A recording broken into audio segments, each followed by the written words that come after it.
Monsieur Joly, est-ce qu'il est possible de concilier par exemple une démarche environnementale avec le profit, la recherche du profit? Alors, écoutez, je pense que non seulement c'est possible, mais c'est indispensable.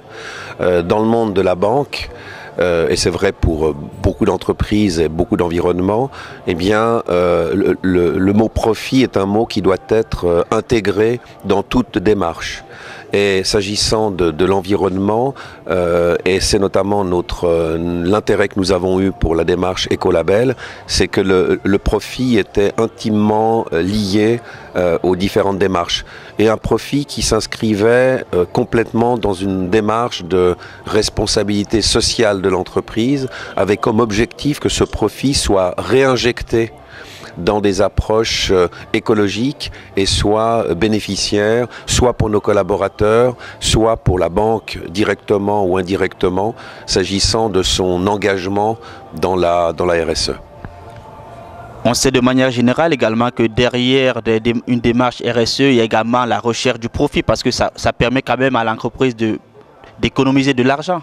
Alors, il y a dans une certaine mesure effectivement la recherche d'économie, mais je pense qu'au-delà de la recherche d'économie, il y a une volonté de la banque de faire de la RSE une image qui nous différencie d'autres entreprises. Donc il y a cette volonté de se distinguer d'autres établissements qui, pour différentes raisons, ne sont pas encore rentrés comme on le fait de manière volontariste dans une démarche de ce type-là, vis-à-vis des collaborateurs.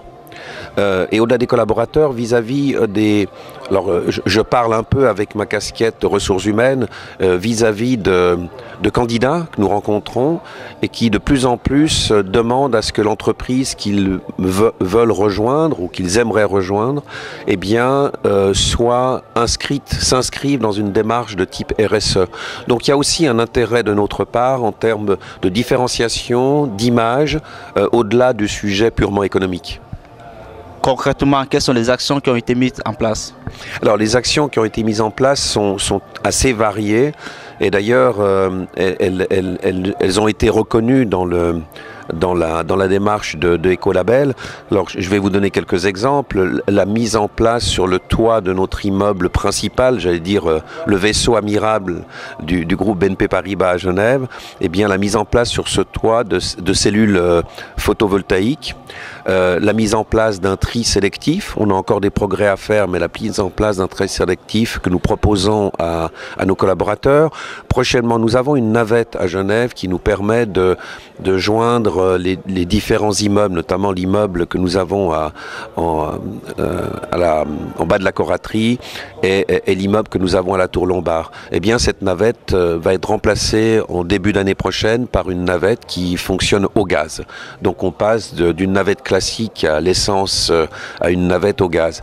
Et puis, l'année prochaine, moi, j'ai deux objectifs s'agissant de la RSE et de démarche éco. C'est d'abord de sensibiliser les collaborateurs. Ce sont pour moi les acteurs premiers de cette démarche. La banque a une responsabilité en tant qu'employeur, mais je pense que les collaborateurs individuellement ont également cette responsabilité. Donc les sensibiliser à notre démarche, les sensibiliser aux éco-gestes, que ce soit les fumeurs qui sont à l'extérieur ou que ce soit des collaborateurs qui doivent encore être plus performants s'agissant du tri sélectif, parce que si on met à disposition des poubelles qui permettent de faire ce tri, mais qu'elles ne sont pas utilisées, on n'est pas dans la performance, il faut qu'on soit dans la performance. Et puis on va également réaliser en début d'année prochaine une démarche de bureau propre, de clean-up day, en le faisant de manière pilote dans un des immeubles, l'idée étant d'inciter nos collaborateurs, vous savez c'est un petit peu quand on déménage, de faire le ménage, et les papiers, les classeurs qui seront récupérés représenteront un poids et ce poids sera traduit en argent et cet argent sera réinvesti dans une démarche éco que BNP Paribas aura dans le futur. Merci Monsieur Joly pour cet entretien et à très bientôt. Merci beaucoup.